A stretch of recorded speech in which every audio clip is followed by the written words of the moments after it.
տիկեեսան ամենասիրունի ես։ Օրակարգային հարցերին արտաքին քաղաքականության մեջ ակտիվացում է նկատվում Փաշինյանը համենայն դեպս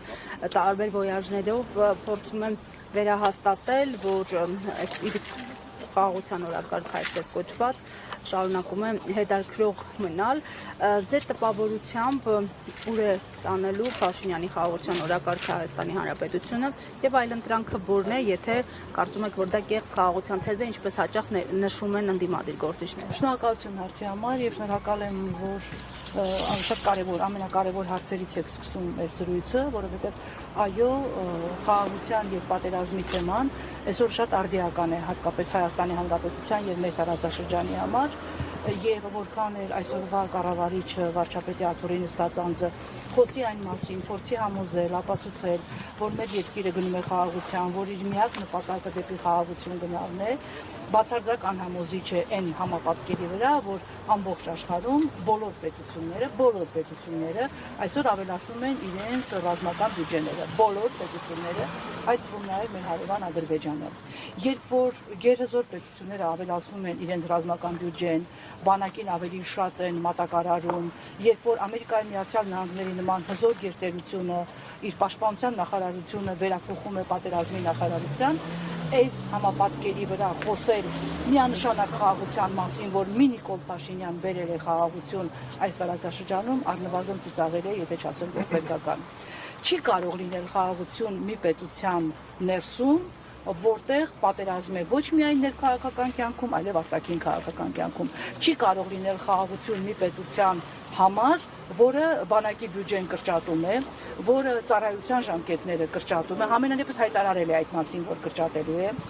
որը ասում է, որ մեզ բանակ պետք չի եւ սահմանապահ ուժերը կարող են մեր սահմանները ապահովել եւ չի կարող լինել խաղաղություն մի պետության համար, որ բոլոր պրոֆեսիոնալ զինվորականներին հիմնական զինվորականներին, որոնք Արցախյան բոլոր պատերազմներում եղել են առաջնագծում եւ եղել են պաշտպանիչ եւ հրամանատարներ, բռնում է, փակում է,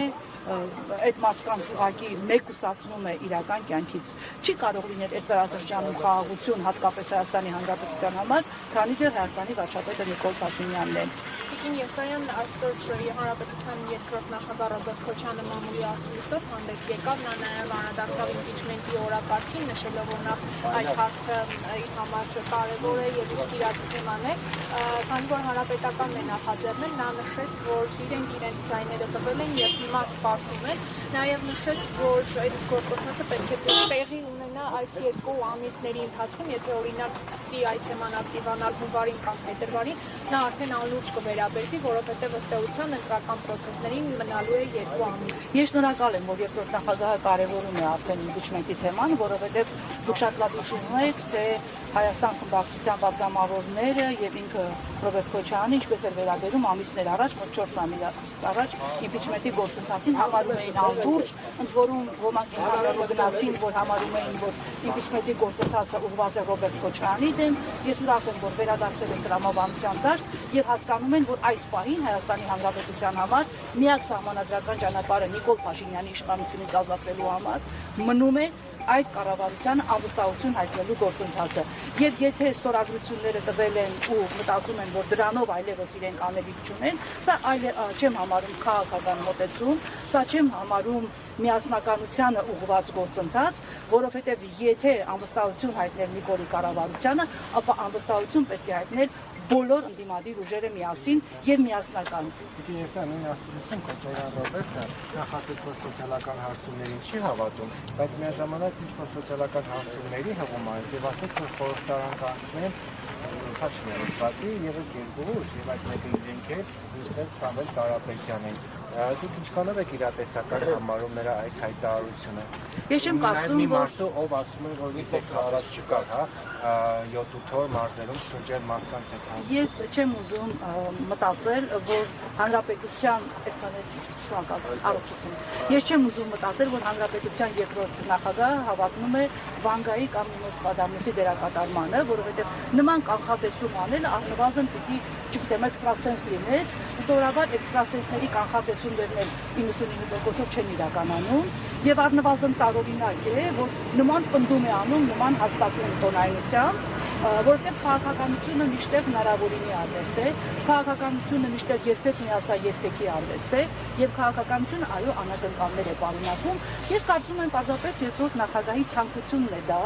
որ անցնեն այդ երկու ուժերը, ընդ որում շատ տարօրինակ է, որ միանալով իմպիչմենտի գործընթացի ստորագրությունները տալով ինքը թվարկում է իրենց եւ Սամվել Կարապետյանի ուժը։ Ես միայն ուրախ կլինեմ, որ Սամվել Կարապետյանի ուժը, որը դեռ չի ստեղծվել, որը ստեղծության չկա, մենք չգիտենք այդ կուսակցության անունը, ես միայն ուրախ կլինեմ երկու ձեռքով կողմ, որ այդ ուժը վերջապես ստեղծվի եւ անցնի խորհրդարան։ Իսկ երբ որ Քոչարյանը ասում է, որ մենք օգտիվով մասնակցել ենք, դուք ինչ եք կարծում նկատի դաշնակցությանը։ Եթե դուք ասուլիսին ներկա եք, այդ հարցը պիտի ուղղեիք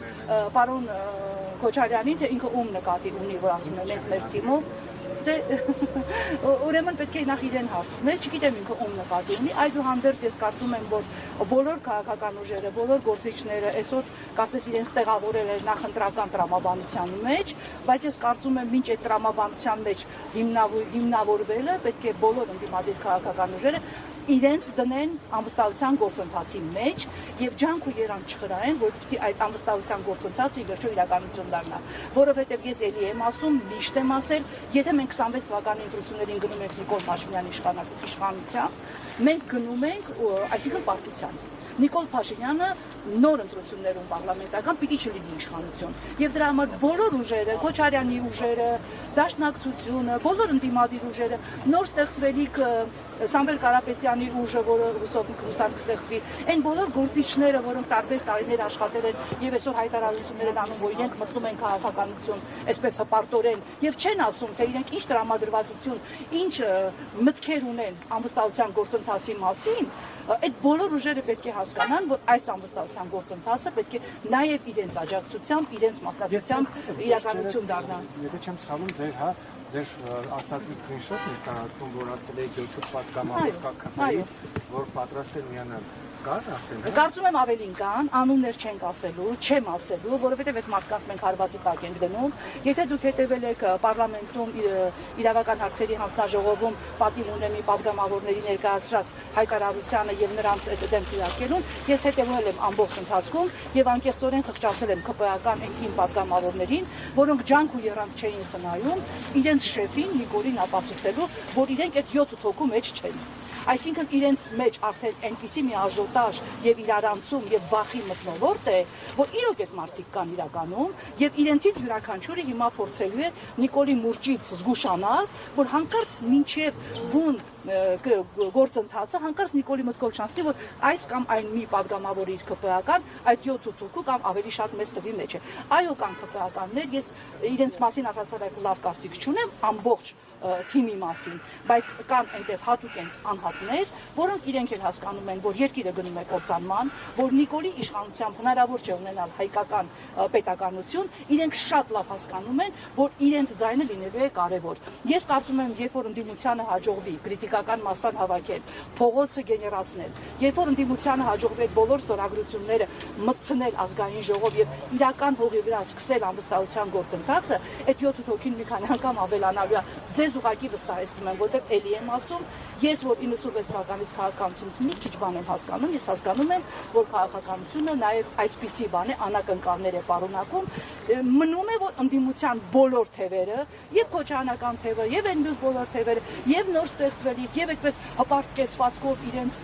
քաղաքական գործընթացի մեջ մտնելը հայտարարող անհատներ եւ գործիչներ լծվեն նույն գործին սահմանադրական ճանապարհով Նիկոլին հրացնել։ Իսկ սահմանադրական ճանապարհ այս պահին եւ միշտ եղել եւ մնում է